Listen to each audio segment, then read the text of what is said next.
எனக்கு பால் வேண்டாம். ஏங்க? மனசு பூரா புழுக்கத்தோட சந்தேகத்தோட பாலை கொடுத்தா குடிக்க மனசு வராது. ஏங்க, நான் விஷயத்தை முழுசா தெரிஞ்சுக்காம நீங்க அந்த பொம்மைய சுனிதாக்காக வாங்கிட்டு வந்தீங்கன்னு நான் தப்பா புரிஞ்சுக்கிட்டேன். தயவு செஞ்சு என்ன மன்னிச்சிடுங்க. இப்ப என் மனசுல எந்தவித சந்தேகமும் கிடையாதுங்க. நான் நம்ப மாட்டேன். காமால கண்ணுக்கு பாக்குறதெல்லாம் மஞ்சளா தெரியுங்கிற மாதிரி மனசுக்குள்ள ஒரு தடவை சந்தேகங்கிற பேய் நுழைஞ்சிடுச்சுன்னா எப்பவும் சந்தேகத்தோட தான் பார்க்க தோணும். ஆமாங்க, என்ன மாதிரி பொம்பளைங்களுக்கெல்லாம் புருஷன் தாங்க ஆதரவு. எங்க கைவிட்டு போயிடுவாங்களோங்கிற பயம் உறுத்திக்கிட்டே இருக்கும். அதனால என்னையும் அறியாம சில நேரத்துல அப்படி நடந்துக்கிறேன்.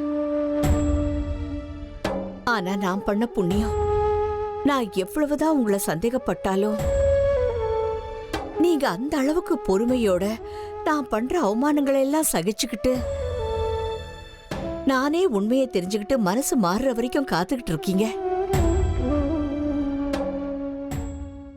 அது மட்டும் இல்ல லலிதா, எல்லா விஷயமும் அப்படித்தான்.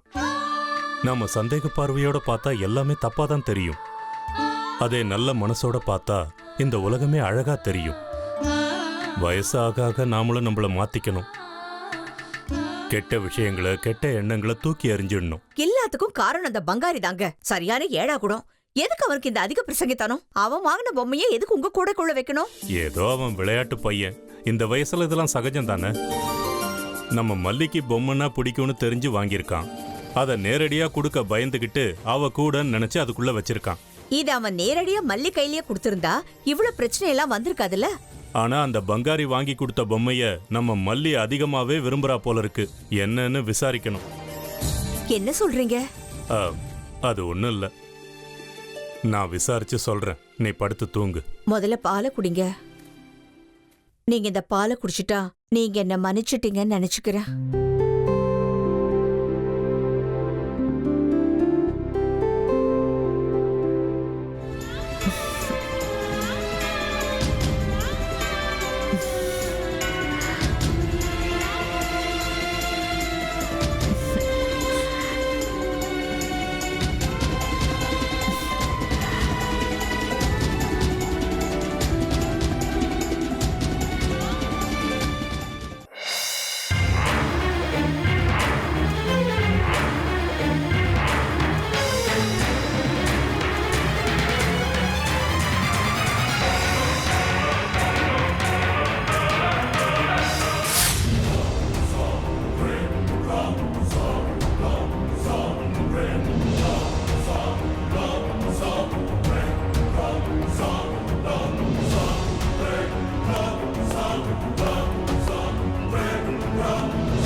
அதான் நீங்களே உங்களுக்குள்ள பேசிக்கிட்டீங்கல்ல, அப்புறம் எதுக்கு என்ன வர சொன்னீங்க? பேசுனது உண்மைதான், ஆனா முடிவு பண்ணல. நான் பேச வேண்டியதெல்லாம் ஏற்கனவே பேசிட்டேன் கடிக்கு. அடுத்தவங்க பேச்சுக்கு உத்தரவு கொடுக்க வேண்டிய அவசியம் எனக்கு கிடையாது. சரி மாரியப்பா, கொஞ்சம் சும்மாரு. நல்லா இருக்கியா நீங்க ரெண்டு பேரும் பேசுறது? அது என்னமோ சக்கரமோ கிக்கரமோ, அதை அடையறதுக்கு உங்க ரெண்டு பேருக்கும் நான் வேணும். நீ இல்லனா அது கிடைக்காது. நமக்குள்ள பல ஜென்மத்து சம்பந்தம் இருக்கு. அப்படி இப்படின்னு கதை சொல்லி என்னை இங்க கூட்டிட்டு வந்தது நீங்க. நானும் என் மேலதிகாரி கிட்ட பேசி உங்களுக்காக இந்த ஊருக்கு மாத்தலாகி வந்தேன். இப்ப என்னடானா என்ன மூணாவது மனுஷன் மாதிரி நடத்துறீங்க. அப்புறம் எதுக்கு நான் இங்க இருக்கணும்? உற்சவத்தை பாக்குறதுக்கும் சாமியை கும்பிடுறதுக்கும் நான் இங்க வந்தேன். எனக்கும் பிரசாதம் வேணும். சரி, ஆனா அதுக்கு நாம 3 பேரும் சேர்ந்து அமைதியா உட்கார்ந்து ஒத்துழைச்சா மட்டும்தான் முடியும். அதை விட்டுட்டு ஆளாளுக்கு நாம் புடிச்ச முயலுக்கு 3 கால்ல உட்கார்ந்து இருந்தா எதுவும் நடக்காது. யாருக்கும் எதுவும் கிடைக்கவும் கிடைக்காது. என்னுடைய முடிவை நான் ஏற்கனவே சொல்லிட்டேன். உற்சவ நேரத்துல கிரகணம் இருக்குன்னு சொல்லி உற்சவத்தை பாதியிலே நிறுத்த முடியாது. அதை யாரும் ஒத்துக்கவும் மாட்டாங்க. அது சாஸ்திரத்துக்கு உகந்ததும் கிடையாது. காலருத்ர சித்தேஸ்வர கடிக்கு என்ன சாஸ்திரம் விருப்பாக்ஷா? எங்க இருக்கு சாஸ்திரம்? யாரு சாஸ்திரத்தை உருவாக்குனாங்க? ஒவ்வொரு காலகட்டத்திலையும் அவங்க அவங்களுக்கு அனுகூலமா செய்யப்பட்டதுதான் இந்த சாஸ்திர சம்பிரதாயங்கள் எல்லாம். படிச்சவங்க சொல்றத படிக்காதவங்க சாஸ்திரமா ஏத்துக்கிறாங்க. கிரகணத்தன்னைக்கு உற்சவம் பண்ணி ஆகணும்னா ஒன்னு கிரகணத்துக்கு முன்னாடியோ இல்ல கிரகணத்துக்கு பின்னாடியோ உற்சவம் பண்ணணும்னு பெரியவங்க சொல்லியிருக்காங்க. இப்ப அதுதான் சாஸ்திரம், அதைத்தான் நாமளும் கடைபிடிச்சு ஆகணும். அப்படின்னா நமக்கு ஏத்த மாதிரி இன்னொரு சாஸ்திரத்தை நாம உருவாக்கலாம். எப்படி? என்ன சாஸ்திரம் உருவாக்குவ? பெரியவங்களை கூப்பிட்டு நமக்கு சாதகமா பேச வைக்கலாம்.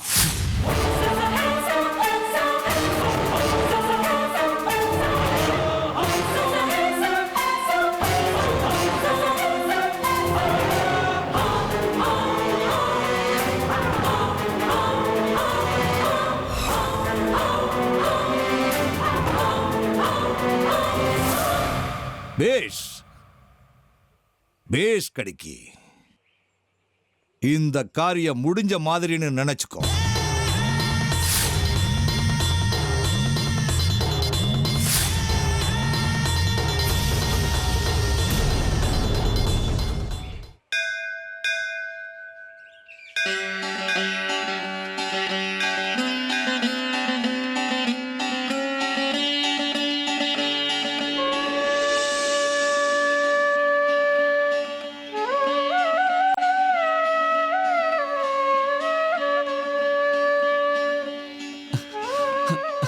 வணக்கம் டீச்சர் அம்மா.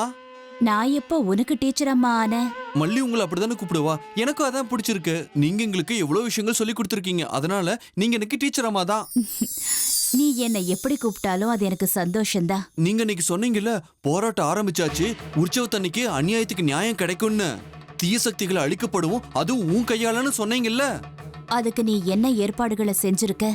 அதெல்லாம் அப்படியே சொல்ல முடியாது. சுந்தரி கொன்னவனுக்கு சாவு உறுதி ஆயிடுச்சு. அதுக்கு நான் ஏற்பாடு பண்ணிட்டேன். சரி, நல்லது நடக்கட்டும். ஆனா எப்பவும் இந்த விஷயத்துல எச்சரிக்கையா இருக்கணும். பாவிகளுக்கு தண்டனை கொடுக்கற மும்மரத்துல அப்பாவிங்களுக்கு எந்த தொந்தரவும் ஏற்படாம பாத்துக்கிறது கூட நம்மளோட பொறுப்புதாங்கிறத மறந்துடாத. அப்படின்னா இப்போதானே போர்க்களத்துல இறங்க முதலடி எடுத்து வச்சிருக்க. போக போக உனக்கே எல்லாம் புரியும்.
என்னெல்லாம் செய்யணும்னு நான் உங்களுக்கு சொல்றேன், கவனமா கேட்டுக்கோங்க.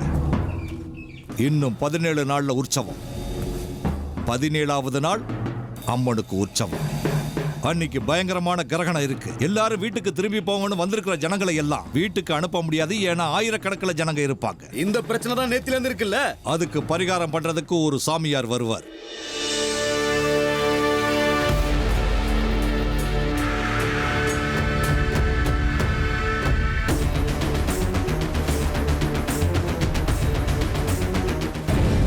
இந்த பயங்கரமான கிரகணத்துக்கு எப்படி பரிகாரம் பண்றதுங்கிறத அவரு சொல்லுவார். அத உற்சவத்துக்கு முன்னாடி இன்னும் 4 நாளுல அவர் எங்க வருவாரு?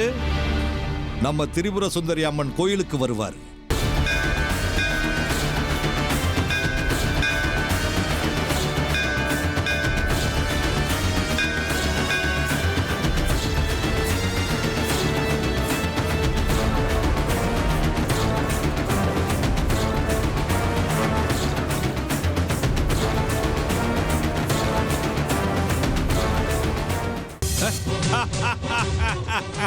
இந்த விருப்பாட்ச சாஸ்திரி ஸ்ரீ சக்கராதிபதி பக்தர்களையும் ஜனங்களையும் காப்பாத்துற கிராம தேவதை எல்லம்மா, உன்னால எனக்கு ஒரு காரியம் நடந்தாகணும். சொல்லுங்கள் தாயே. என்னை தாங்கள் அழைத்தீர்கள் என்றால் அது மகா காரியமாகத்தான் இருக்க வேண்டும்.